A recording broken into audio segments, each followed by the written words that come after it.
Howdy everybody. This week we're going to look at the straight foot lock and 2 defenses for the straight foot lock.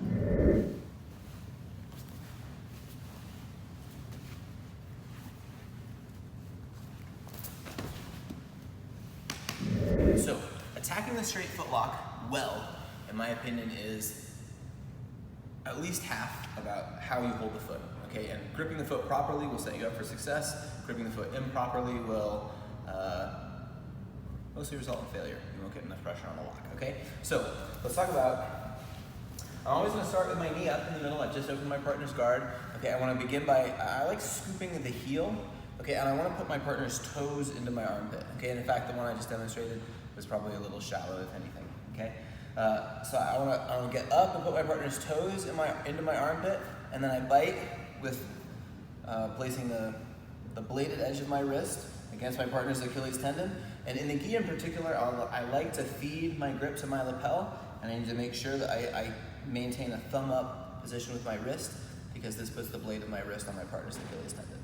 Okay, so this is how you grip the foot correctly. One great way to check if you have the foot grip correctly is if I just arch back like that, I should get a reaction from my partner. If my grip is too shallow and I do that, do you care? Not really, right? I get no reaction to my partner, and that's my cue that I'm too high up his leg, okay, so I need to back out, okay, get his toes in my armpit, right? And now again, if he reacts right there, then I know my grip is in the correct place, okay? Once I've set my grip and I'm gripping correctly, I will sit to the foot lock position, okay? In this case, we're gonna do it like an outside ashigarami or a single leg X style position to attack the foot. So what I'm gonna do is rock up onto, like I'm kind of resting my hand on my partner's hip. I'm gonna rock my weight up onto my hand and my front foot, okay? And then I'm gonna kick this leg out and around and step on my partner's belly. So up, like that, and then I fall to my side, okay? My foot position should be heel inside, toes outside, and this ensures that my foot lock is IBJJF legal, okay, if that matters to you. If it doesn't matter to you, then you can do other stuff with it, okay? But this is also just a nice foot position because, especially if my partner sits up into me, like I can use my foot really strongly to push, okay, and it'll also be one of my main power sources as I attack the foot lock itself. Okay, on the other side, my foot is like positioned kind of like below my partner's hamstring, and my toes like grip his thigh, okay? And this way I have some connection to each side of this body. My knee here, I try to like snap it closed almost over my own foot, okay? And my hip should be relatively close to my partner's hips. If I'm far away, then it's more difficult for me to stretch my partner's foot in the lock, okay? To finish, what I'm gonna do is I'm gonna begin tightening the lock by putting my shoulder to the mat, okay? So right now I have this big gap, so I push my shoulder down, okay? Then I'm gonna put my nose to the mat, and I'm gonna arch my hips into the floor, okay? And if you're gripping the foot correctly, you'll often get the tap really fast after you begin to hip in. Okay? So, again, the grip, scoop the heel, okay, get the toes in your armpit, grip shallowly, okay?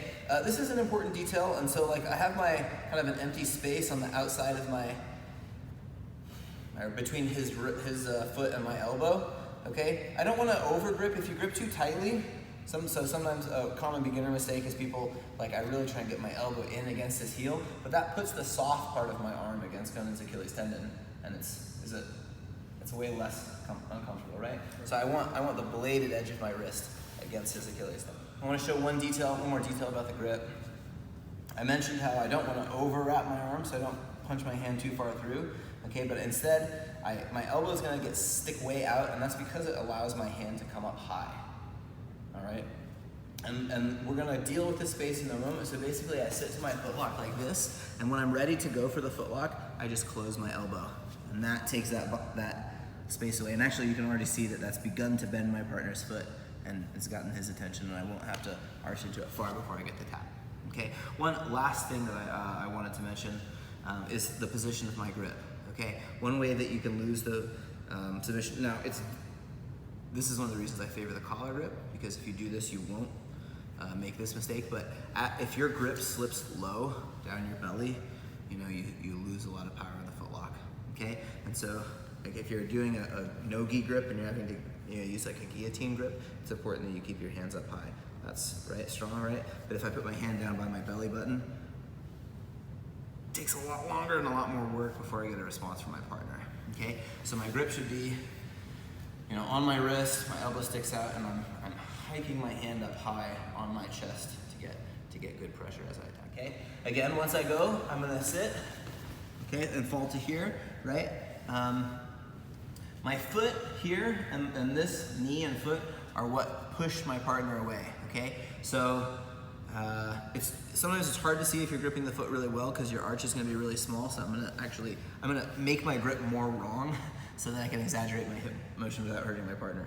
So I pinch here, I close my elbow and I get to the mat, and what I'm doing is I'm gonna roll down and arch away from my partner, okay, to stretch his foot.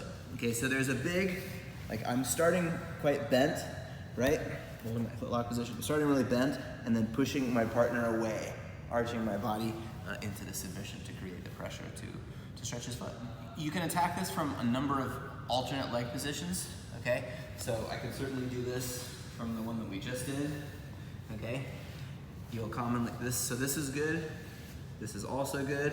One of my favorites is actually doing this, so I make a hook on the inside of this thigh, my other foot comes over, okay? But all of these are a little more advanced in that I think they can be a little more difficult to maintain or open you up a little bit more to counters. I think a really great starting place for a footlock for beginners is right here, because even if I do it poorly and end up having to abandon the footlock, a lot of times I can just do a Jiu-Jitsu stand-up, come back up in his guard, okay, and it's a little bit lower risk in my opinion, okay?